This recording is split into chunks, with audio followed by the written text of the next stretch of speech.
Après plusieurs ateliers avec les commerçants et les habitants de Chicoutimi pour présenter les projets de revitalisation du centre-ville, la conseillère du district 8, Mireille Jean, leur a annoncé samedi les propositions étant les plus appréciées. 2 projets de parc ont eu 100% d'avis favorables. Mireille Jean est là pour nous en parler. Bonjour Madame Jean. Oui, bonjour.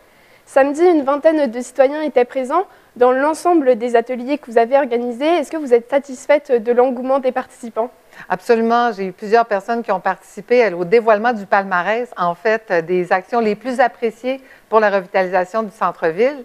Et c'était une deuxième rencontre parce qu'il y en avait déjà eu une première pour les commerçants au début de semaine et la deuxième rencontre encore pour les résidents et la réponse a été vraiment extraordinaire. Pourquoi c'est important pour vous de faire participer la population dans ce processus de revitalisation? Vous savez, on est à l'ère d'une gouvernance participative. On peut avoir des idées. Moi, je suis architecte de formation, j'ai une maîtrise en ville intelligente, j'ai plein d'idées pour le centre-ville de Chicoutimi, mais n'empêche que c'est l'ensemble des idées de tout le monde qui fait qu'on revitalisera ou on aura un milieu de vie les plus intéressants. Donc, les idées de tout un chacun doivent être prises en compte. Et moi, ce que j'ai décidé de faire, c'est de leur rendre la vie facile. J'avais plusieurs idées, j'avais 37 idées, en fait, que je leur ai proposées et ils avaient à analyser lesquelles ils aimaient, lesquelles ils aimaient le moins. Et ils pouvaient en plus bonifier ces idées-là. Donc, ça devient une intelligence collective pour la revitalisation du centre-ville. 2 projets ont été appréciés par 100% des citoyens. Est-ce que vous pouvez nous les décrire un petit peu? En fait, c'est extraordinaire. Le projet rentre dans un grand projet qui s'appelle Place de la Cathédrale. Vous savez qu'il y a la cathédrale à Chicoutimi sur la rue Racine, qui a une vue imprenable sur Chicoutimi-Nord. Donc, le projet en tant que tel part du devant de la cathédrale et se rend jusqu'au Saguenay en passant par la rue Racine, la rue Salaberry et le boulevard Saguenay.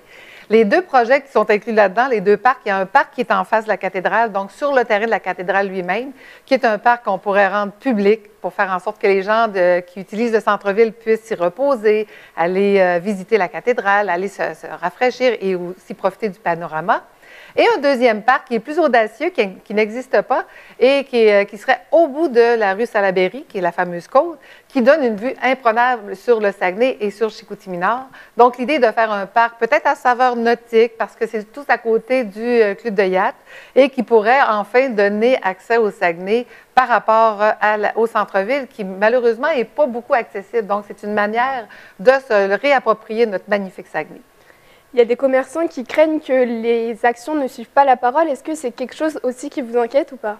Pas vraiment, parce que les projets qui ont été mis dans le fameux palmarès, ce sont des projets de réaménagement. Ce ne sont pas des grands projets d'infrastructure, de démolition ou qui demandent la dérogation ou qui est compliqué au niveau législatif. C'est des projets relativement simples. De plus, nous avons des budgets au niveau de la ville et au niveau de l'arrondissement qui sont déjà votés pour pouvoir justement enclencher ce type de projet-là. Donc, déjà à court terme, on peut enclencher ces projets-là. Et c'est comment justement vous allez les financer? Bien, en fait, on a des budgets, nous, actuellement, pour faire des honoraires professionnels, donc embaucher les gens qui pourront nous donner le détail, donc finir le détail des fameux parcs, par exemple. Et à partir de là, avec des emprunts ou avec le budget qui sera déjà déterminé, on va pouvoir payer. Merci beaucoup, Mireille, d'avoir été présente aujourd'hui. Ça fait plaisir.